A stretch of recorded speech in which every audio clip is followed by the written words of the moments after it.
How's it going, YouTube? Examples here, and welcome back to the channel. Today we're going to be starting off the series on the Pokemon front that we already started over on the Yu-Gi-Oh front a few days ago, which is the Budget to Pro series. I did kind of run through the rules for the Budget to Pro series over on the Yu-Gi-Oh video. However, if you're not into Yu-Gi-Oh, or you've just come to watch the Pokemon series and you want to know the rules and you don't want to go obviously to another video, we'll just go over the rules again for you now, just so you are aware of how things are working within this series, and then we'll go from there. So without further ado, guys, I'm going to go through the rules for you now. So the rules for the Budget Pro series are as follows, and this will be for both the Yu-Gi-Oh and Pokemon Budget Pro series, as they are both going to be following the same guidelines and the same rule set as we progress through the episodes. So, rule number one is that we only have £30 a month to spend on Yu-Gi-Oh! And £30 a month to spend on Pokemon. Now, this may change,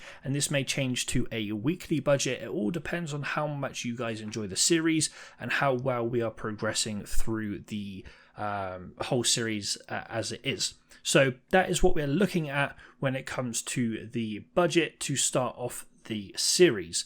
And to start off the series alongside that budget, we can only open up sealed booster packs. So booster packs that are just literally on their own. They're not like in a booster box or anything like that. They are solo booster packs. That is the only thing we can open to start off with. Once we have reached 5 wins, so that will be 5 wins in a match, not in a game. So if we're playing a best of 3, we have to win 2 out of 3 of those games to win the match, and therefore have a win in the column for the progression mark. Once we hit those 5 wins, we'll then be able to open up tins, decks, and sealed booster packs, or solo sealed booster packs. So that for Pokemon will be theme decks, tins, and solo packs. And then for Yu-Gi-Oh, that'll be your likes of structure decks, starter decks, tins, and also your booster packs as well. Once we then roll on to 15 wins, we can get bigger boxed products. So for Pokemon, that will be like the V card boxes, where you get the big V card, the small V card, and then a few booster packs inside. And for the Yu-Gi-Oh side of things, that will include the likes of Dual Devastator, the legendary deck box that you can get, and all that kind of stuff that's a little bit bigger in stature, as well as obviously the decks, the tins, and the packs. Once we then hit 20 wins, we'll be able to unlock the single card purchases. However, with single cards, we can only obviously include them within the budget. So we can't go, you know what, we'll buy single cards up until the £30 budget of the month, and then we'll end up getting ourselves some booster packs alongside that. We cannot do that. We can only go for the budget obviously within the series. So if there's a really expensive card that will work well in our deck and we don't have the monetary value for it, tough luck, we can't go ahead and use that. And then once we hit 25 wins, we'll then be able to unlock booster boxes. However, with the booster boxes, they'll only be for special episodes, I guess you could say. So once we hit a certain episode mark, or once we hit a certain amount of subscribers, or that kind of stuff, that's when we can start unlocking and opening the booster boxes. So they're kind of only there once we hit those thresholds and also have 25 wins under our belt. With every 10 wins that we end up getting within the series, we can then add an additional £2.50 to our monthly budget. So this will roll over to every single monthly budget that we have. So for example, if we get 10 wins in the first month, we'll then have £32.50 for whatever series we end up getting the 10 wins on.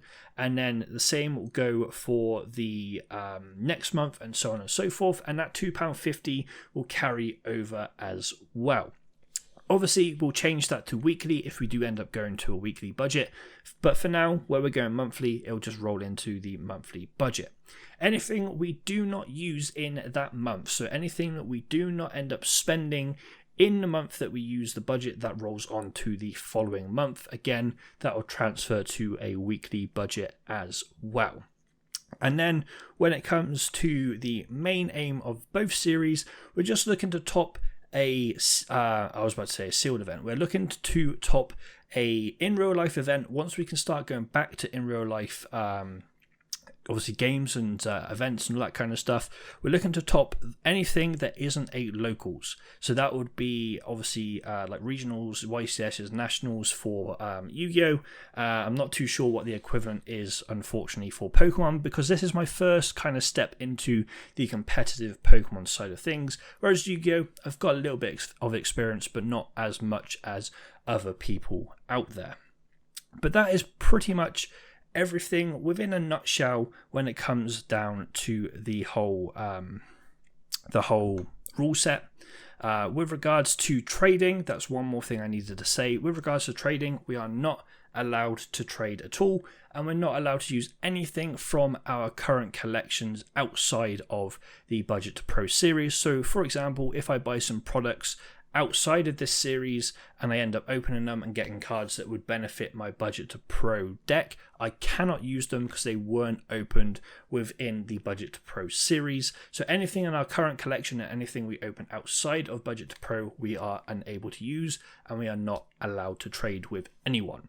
Now, one thing I will say about the Pokemon TCG, obviously we have to play this online at this current moment in time, and I'm pretty sure on the Pokemon Online TCG there's no way that we can set up a best of 3 unless we start playing people that obviously support the series, pledge in the Patreon, or just want to obviously try and help out content wise, and obviously join the Discord. All of that will be left in the description down below, the Patreon and also the Discord. So if you guys want to come along, just kind of help the series out, be just in general in contact with me, and then also have exclusive benefits through the Patreon, that would be awesome.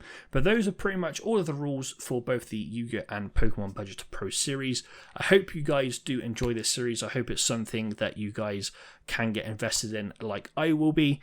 And without further ado, guys, I'll throw you back into the main portion of the video. Alrighty, so now you are aware of the rules for the series, it's time to introduce you to the theme decks that we have decided to go with when it comes to the Pokemon TCG for this particular series.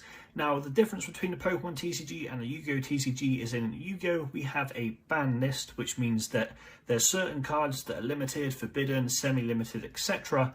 that we can run in that particular TCG, whereas Pokemon has a set rotation for the competitive TCG format. So at the moment, obviously, we're in the Sword and Shield era, so a lot of the Sword and Shield sets are actually able to be played in the competitive environment. That includes Darkness Ablaze. Now, there was a few different decks that I did kind of mull over potentially getting. I potentially was going to get the Zacian deck, but then I thought getting the Zacian Vs and then kind of building the deck out from there is going to be a little bit more difficult.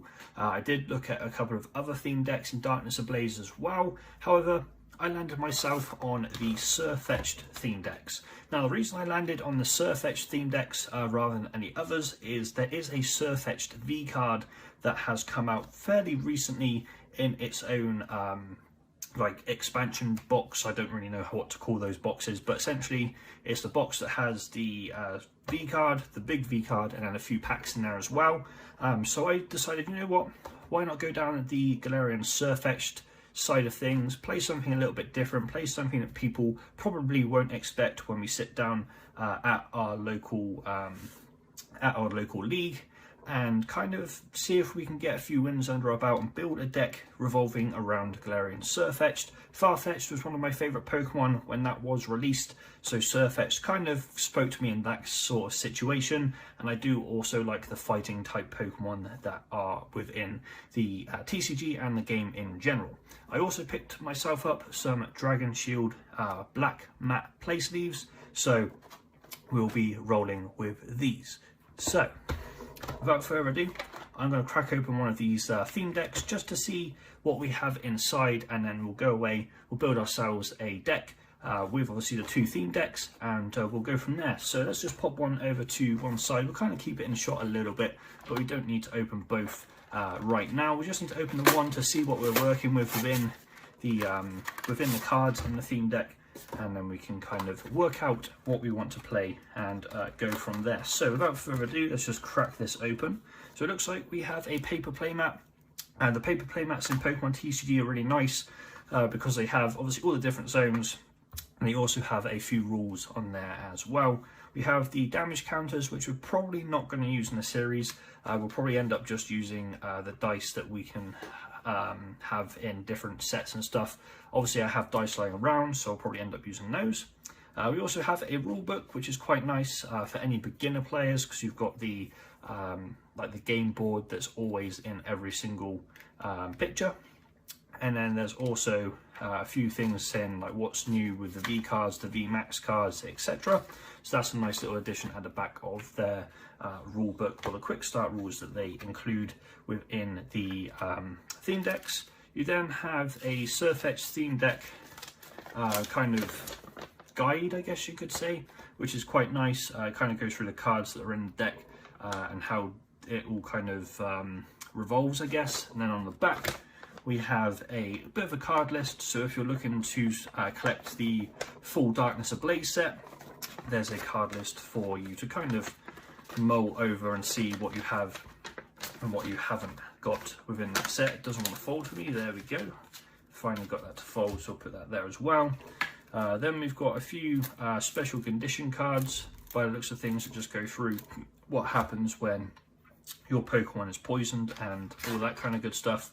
We also have our coin, which is kind of a staple nowadays with a lot of Pokemon TCG products. Let's just move that there. We have our Galarian Surfetched card, which is obviously what the deck's all revolving around. And then behind that we have the code card, which we're going to keep hold of because we need it for the online TCG, because at the moment we can't go ahead and play in real life because we do have the tiers over here in the UK still. But regardless, we have a nice little Galarian Surfetched promo card, which is the main card of the deck for us, so we'll leave that just there. So what I do like about Pokemon is the decks, or the theme decks, do come in a nice handy little box, which is always nice. It just kind of keeps all the cards together. Obviously with Pokemon, it's got that, whereas Yu-Gi-Oh! You've got the you've got like the cellophane wrapping, which is still fine, but at the same time it's a little bit nicer, I guess, with the boxes inside the boxes. So let's have a quick look at what we have in our Galarian Surfetched theme deck. So we have some energies, which is obviously needed for the card game to be played. We then have Bidet Bead, I'm not too sure how to pronounce that character's name, Hippo another energy, another Galarian Surfetched, so I'll put that up there because it's a card that we know we're going to be running, so we just pop that just up here like so. We've got Hop, which is a really nice trainer, another energy, Persimmon, and another Hippo Tasks, sorry, not another Hippo Tasks, the Hippo Tasks, which is obviously the evolution for, or the stage 1 for Hippodon. Then get the fighting energy, Sonia, Farfetch'd, Pokemon Catcher. If I'm honest, I'm going to try and stray away from any coin flip cards if I can for the TCG. I just don't like how inconsistent they can be, and it could cost you obviously a game. So I'm going to try, if I can, to stay away from coin flip cards. But the Pokemon Catcher is still a nice card to see regardless. Another energy, Great Ball, Bird Keeper, Stone Journer, Diglett, another energy there, another Hop, Doug Trio, Sudo, another energy, another Diglett, another Sonia, energy again, Bead or Bidet, whatever you want to call them, I don't actually know. I've got a Switch, which is a nice card, Farfetch'd, which we'll put up top because we definitely need that to go into the Galarian Surfetched, Professor's Research, another energy, Hippo Tasks, Hop, Hippodon, Switch, Stone Journer, Turbo Patch, which we probably won't use, but we'll see, energy, Pokemon Catcher, Persimmon, another energy, Great Ball, another energy, Diglett, Turbo Patch, Professor's Research, Sudo, Hippo Tasks, energy, Bird Keeper, Doug Trio, I just dropped a Hop, Galarian Farfetch'd even, energy, and another Surfetch'd. So I've just noticed, unless I kind of glazed over it, we have 3 Surfetch'd in here, but only 2 Farfetch'd, which is interesting.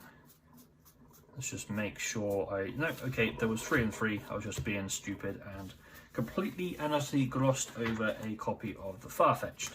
So what I'm going to do now is I'm going to go away, well, not go away, I'm going to sit here obviously, go through the cards that we have in both structure decks, or theme decks should I say. So I'm going to open up the other one as well, build myself a deck that I feel would be viable for us to use when we start playing the games in the next episode, which will be next week, and just see what we can come up with regards to the deck, and I'll see you guys once we have that sorted.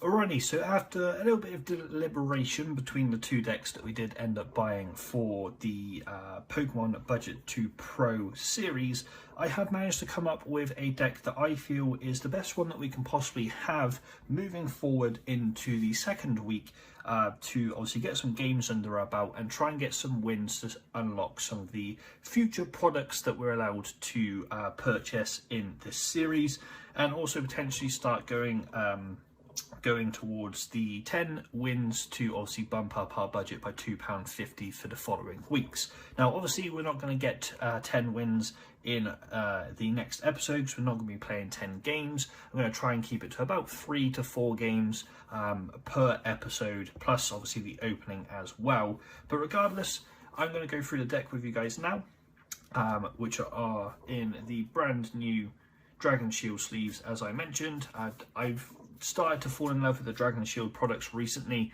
I would have bought a Dragon Shield playmat for Pokemon if they did Pokemon playmats. Obviously I showcased the playmat I purchased in my Yu-Gi-Oh video, which was a Dragon Shield playmat, but that is probably going to stick with the Yu-Gi-Oh series for now.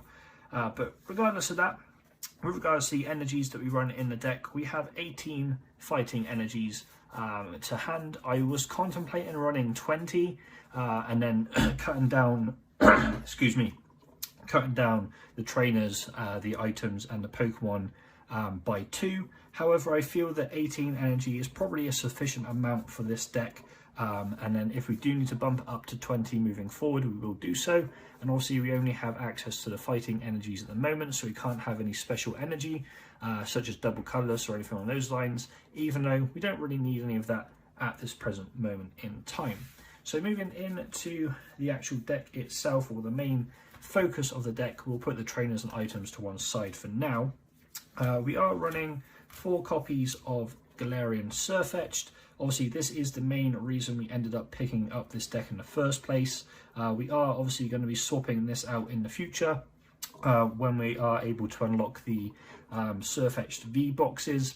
And we'll be we'll be swapping out the Surfetched, Galarian Surfetched, and also the Galarian Farfetch'd, which we also run 4 copies of in this deck, for those Surfetch'd V cards. And the reason why we'll swap out all 4 is we won't actually need the Galarian Farfetch'd anymore to go into the Surfetch'd, because it'll be a Surfetch'd V, which doesn't need the evolution stage prior to it. And hopefully by that point we'll have a few other fighting Pokemon, or Pokemon in general, that we can pop into the Galarian Surfetch'd slot, or the Galarian Farfetch'd slot should I say. Then obviously the Surfetch'd slot will be taken up by the Surfetch'd V card once we're able to get hold of that. We are then running 4 copies of Sudo. This card, or this Pokemon right here, is basically a card that allows us to get our drawing from the deck going a lot quicker and a lot more efficiently. This is a card that we want to see very, very early on in the matchup, because that way we can put it down. It's got 100 HP, so unless our opponent somehow has a big hitter Pokemon that has a bunch of energy on it within a couple of turns, this will probably survive a couple of turns to allow us to just go into our plays and our future cards, albeit the attack that it does have on there isn't great, but at the same time it's only really in here for the drawing aspect anyway. We then run 4 copies of Persimmon. Again, same sort of reasoning behind this card as to Sudowoodo. With Call for Family, we can search our deck for 2 basic Pokemon and add them to our bench, which means that we can kind of flush out our bench a little bit better. So if we don't have anything there at that present moment in time, we can use the Call for Family and we can kind of flood our bench a little bit, just so we have some backup if we need to. And it also allows us to go into some of our other Pokemon that we run, like the Sudo, and a couple of others that I'll get to in just a moment, in a moment's time. But it also has Rock Hurl, which doesn't actually get affected by resistance, which means that's an easy 70 damage onto our opponent's active Pokemon, if we so desire to go down that particular route, or if we need to. We then run 3 copies of Stonejourner. This is one of our beefier Pokemon in the deck, with one of the better attacks in the deck as well. Obviously it's got Power Press. The more energy it has on top of the 4 it needs for the attack, the more damage it does. It does 60 extra damage for the additional energies, which is why I was contemplating adding more energies into the energy pile, because with Stonejourner, the more you add onto it, the harder hitting it will be. And with 140 HP, it's no slouch on the active slot either. I then run 3 copies of Hippo Tasks and 2 copies of Hippodon. Obviously I need the Hippo Tasks to go into the Hippodon, and the Hippodon, again, much like Stonejourner, is one of the heavier hitters in the deck with the Land Crush attack, which needs the 4 energy to be able to hit for 150, which again is another reason why I was contemplating going to 20 energy and cutting a couple of cards from the main bulk of the deck, so to speak. The 2 cards that I was thinking of cutting was the 2 copies of Sudo, or a copy of Sudo and a copy of Persimmon. Obviously after the first week of playing, we'll see if we actually want to make those changes, but for now we're going to stick with this obviously lineup for the Pokemon. So that is all the Pokemon we run. We then run, go into the trainers, and we are running 4 copies of Birdkeeper and 2 copies of Switch. Now the reason we're running 4 and 2 is Switch is nice, however Birdkeeper's better. And the reason I say Birdkeeper's better is if we swap our active Pokemon with one of our benched Pokemon, we get to draw 3 cards off the back of Birdkeeper, which is one of the main reasons I wanted to run 4 copies of this, because we can draw 3 cards and we can start making a few more plays. And then obviously Switch is nice just in case we just want that Switch and we don't have the Birdkeeper available, and we don't want to waste the energy that is on the retreat cost for our active Pokemon. So we run 4 and 2 with regards to the switching aspect for the deck.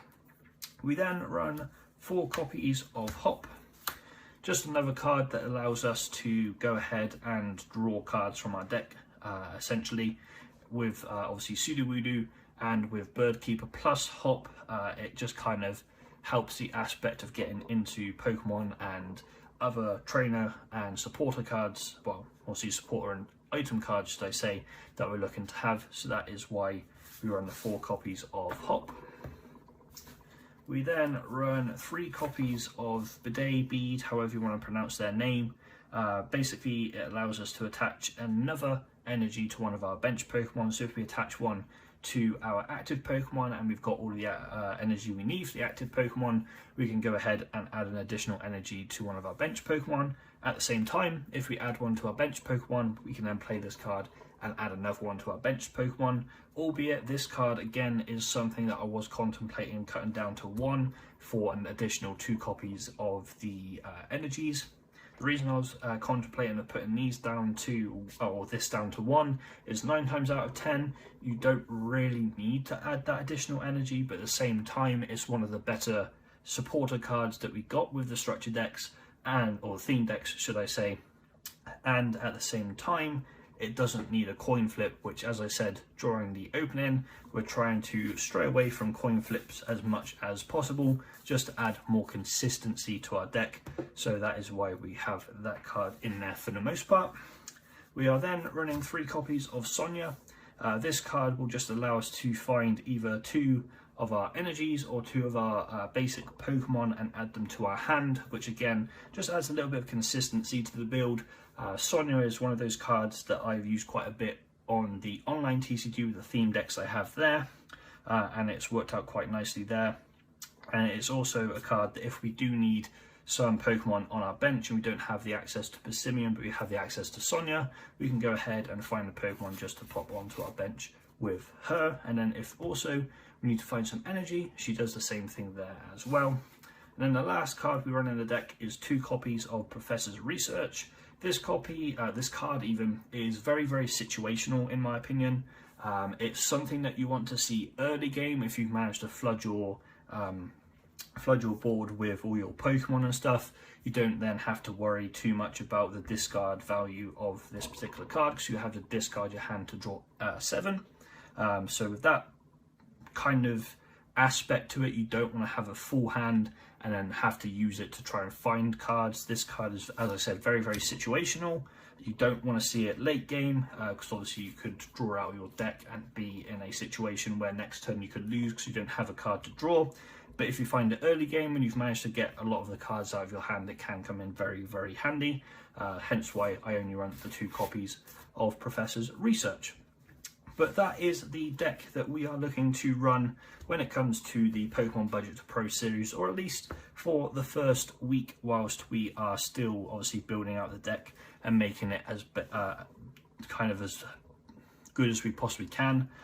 With regards to the reasoning behind going down the Surfetched route, as I said, it's had a V card very, very recently. It is a fighting style Pokemon, or fighting type Pokemon, which is one of my favourite types in the Pokemon TCG, just because of all of the nostalgia value for like Hitmonchan and Hitmonlee. They were 2 of my favourite Pokemons back in the first generation, alongside this bad boy right here, which is why I picked up the Mewtwo playmat. But regardless of that, that is going to do it for this particular episode. One thing I will mention is I have made a Patreon, which I'll leave a link to in the description down below. That Patreon will allow you to have exclusive access to the Discord that I've made. Again, there'll be a link to that in the description down below. With regards to the perks on Patreon, there's a bunch of perks I can't actually remember off the top of my head, and there'll be more added going forward as well. So if you want to support the channel, be sure to check out the description for the Patreon. It will support this particular Budget to Pro, the Yu-Gi-Oh! Budget to Pro, and also it will support me in a project that I'm trying to do, which is to create my own trading card game as well. So it will help all 3 of those in conjunction, as well as obviously updating my setup for videos as well. But regardless of that, guys, that is everything for this particular episode, and I'll look forward to bringing you guys episode number 2 next week, where we will be starting our journey with this particular deck on the Pokemon Online TCG, because at the moment we can't play in real life, unfortunately. We'll then see how we do there, see if we're able to open up any bigger products, I guess you could say, because at the moment we're only allowed to open up booster packs, or at least see if we're on a good journey towards unlocking bigger and better products. But regardless of that, guys, I hope you did enjoy.